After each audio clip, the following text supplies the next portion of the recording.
All right, a little more tree climbing on day 7, getting up into the middle branches before reaching the crown. I want to talk in this about how important trees are just to computer science. As a data structure goes, they are probably second to lists as the most important. They're used all over the place, and then I'll give a concrete example of the way trees are used actually outside computer science. They're that important of a structure.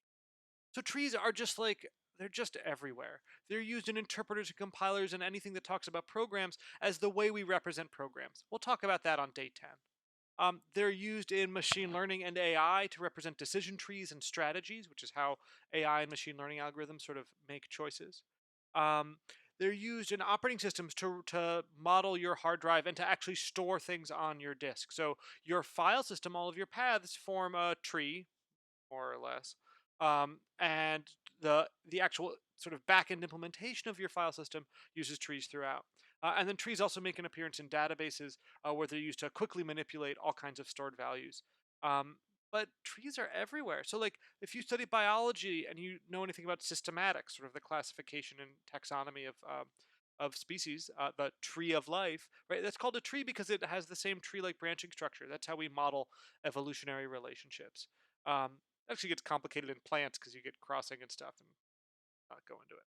Linguists use trees to model syntactic structure, and genealogists say use trees to model familiar relationships. Trees as a structure are just a super important way of thinking about how things are in the world. In fact, when you first learn to write, your 5 paragraph essays or whatever, your first attempts at prose writing, you were probably taught to write an outline. And what is an outline but a kind of tree? Right? Anything hierarchical is a tree. So trees are a capital B, capital D, big deal.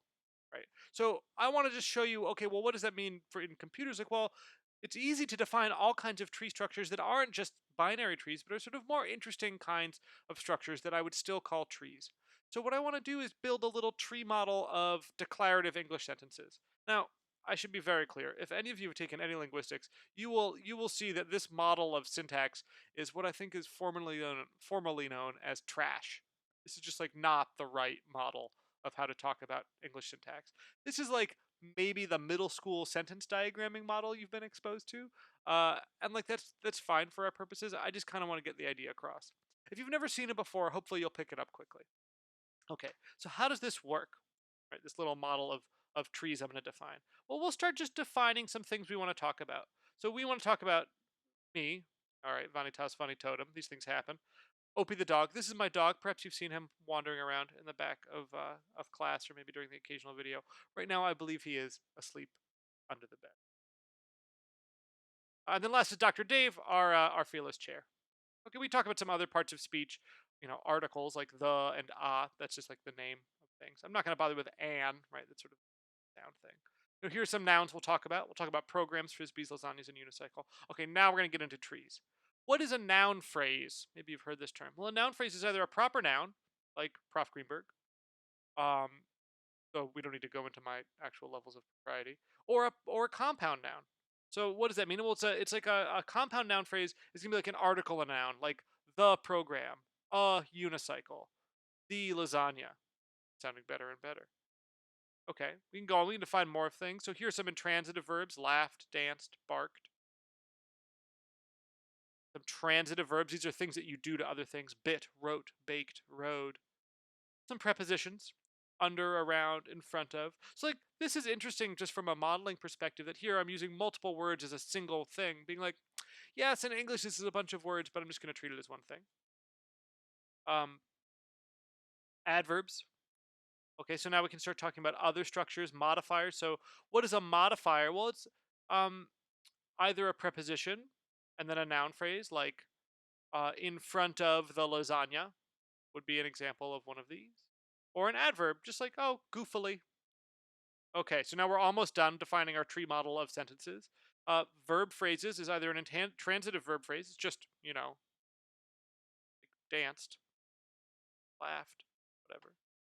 A transitive verb phrase where you then have to give a noun phrase as the object. So, if I baked something, what did I bake? Did I bake Dr. Dave? Oh no, poor Dr. Dave. Oh, did I bake a lasagna? Maybe I'll share it with Dr. Dave. Lucky Dr. Dave. Or it could be a verb phrase with a modifier, right? So it's a verb phrase, and then you have like, did I bake it for Dr. Dave well, or did I sarcastically bake him a lasagna? Like, yeah, right, you're really gonna like this lasagna. Just to be clear, my lasagnas are excellent. You gotta do it with fresh pasta. That's the key. Okay, then lastly, what is a sentence? Okay, this is a very narrow view of what a sentence could be. A sentence is a noun phrase and a verb phrase. Okay, so I assert that sentence and all of these other types that are related to it, these are trees.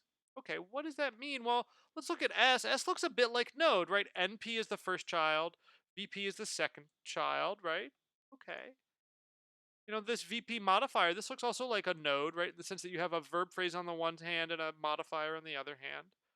Okay, cool. And then, okay, these look like kind of like leaves, right? Things like adverbs and the proper nouns and the intransitive verbs and the transitive, all these like sort of like actual words that we finally break down to, those are the leaves. So, what I'd like to do is I'd like to write down some sentences. So I have a bunch of homework for you. Um, it sort of asks you to first translate this sentence into our trees over here, right? A sentence where I dance in front of Opie. We want a sentence where Opie bakes a lasagna well. What a good dog. He doesn't have opposable thumbs and he weighs like 10 pounds. He could not bake a lasagna. And then lastly, one where I've given you a sentence and I want you to sort of decode it. So maybe to start, I'll just show you a simple sentence out in the comment. So let's do a simple one. So here's a sentence. So we'll do a noun phrase, NP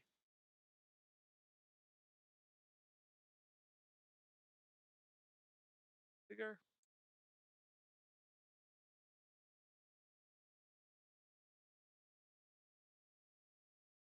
So we have the stuff on our right. So let's do NP proper. Let's just do I laughed. So NP proper, Prof Greenberg, VP intransitive, laughed.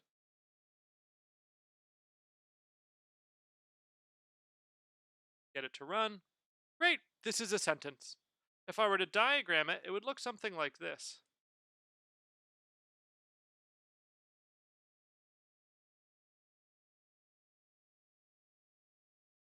Myself a little more room to write all the names.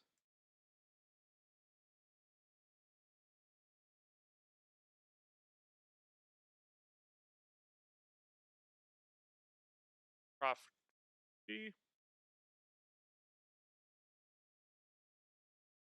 Gonna make this a longer leg so I have room to draw it all here in the ASCII.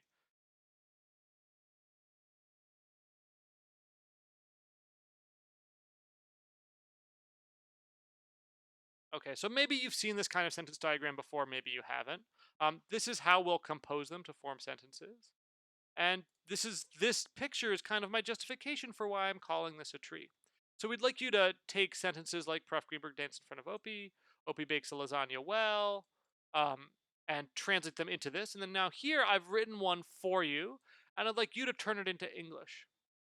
Right, so just leave it in the comment here. Just say, okay, what sentence is this in English? Okay. Hopefully this example gives you another way to think about how these trees work and what trees might be for. If you have any questions about this, don't hesitate to ask on Zulip. I'm sorry to sort of force it on English language stuff, but hopefully this is straightforward enough. Okay, let me know if you have questions. A couple more videos coming soon.